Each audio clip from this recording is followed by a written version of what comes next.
তো আল্লাহ রাব্বুল আলামিন বলছেন একজন পুরুষ তার জন্য শরীয়তের মাসালা হলো সে 1 মাস পর্যন্ত স্ত্রীর থেকে দূরে থাকার হুকুম।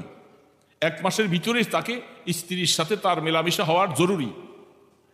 এই জন্য শরীয়তের মাসালা বলছে মেয়েরা যেহেতু 4 মাস 10 দিন পর্যন্ত থাকতে পারে তার জন্য শরীয়তের মাসালা বলে এই জন্য বলতেছেন ফানকিহু মা তাবা লাকুম মিনান নিসাই মাসনা ওয়া সুলাসা ওয়া রুবা।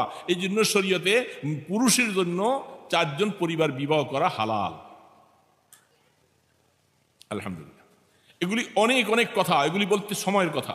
এই জন্য একজন পুরুষের জন্য স্ত্রীর থেকে দূরে থাকার শরীয়তের মাসালা হলো 1 মাস।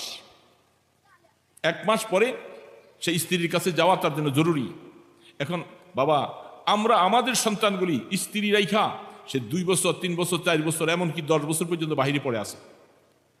এই মহিলা সে পরকীয় নারী পরকীয় প্রেমে জড়াবে না, সে জিনা করবে না, এটা আপনি কিভাবে সাক্ষী দিতে পারেন? মহিলা তো বাস্তবেই সে যেহেতু আপনি শরীয়তের হুকুম লঙ্ঘন করেছেন সে তো জিনার মধ্যে জড়াই যাবে। তার হক নষ্ট করতেছেন কেন? কি রে বাবা বলেন? শরীয়তের হুকুম আপনি দেখবেন না, আপনি শুধু অর্থ দেখবেন বিদেশে আছে। তারপরে এই ছেলেটা বিদেশের মধ্যে সে চরিত্র বাছাইয়া কিভাবে থাকতে পারে আল্লাহ পাক তো তার জন্য একটা খাহেসাত একটা যৌন ক্ষুধা তার মধ্যে দিয়েছেন, মহিলাকেও দিয়েছেন। এখন কত মহিলা স্বামী বিদেশে টাকা পাঠাইলে লাভ হবে কি? চোখের পানিতে তার বালিশ ভিজে যায় রাতকে রাত। বলেন ঠিক না ঠিক বলেন?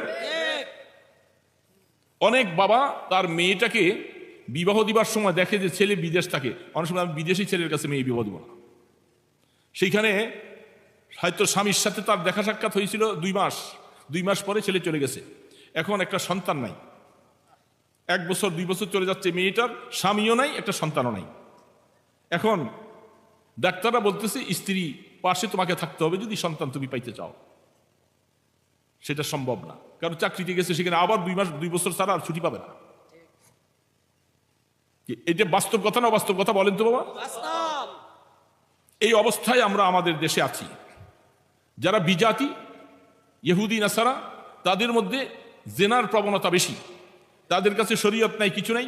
তারা বলছে বাস যার সাথে যার মন নেওয়া দেওয়া করতে পারো, তাদের তো হিসাব নিকাশ নাই, আখেরাত নাই, পরজীবন নাই, এরা জেনা করে জীবন কাটাইতেছে। মেয়ে যাকে মনে চায় তার সাথে চলে যাচ্ছে, পুরুষ যাকে ভালো লাগে তার সাথে তার জিন্দগি চলছে।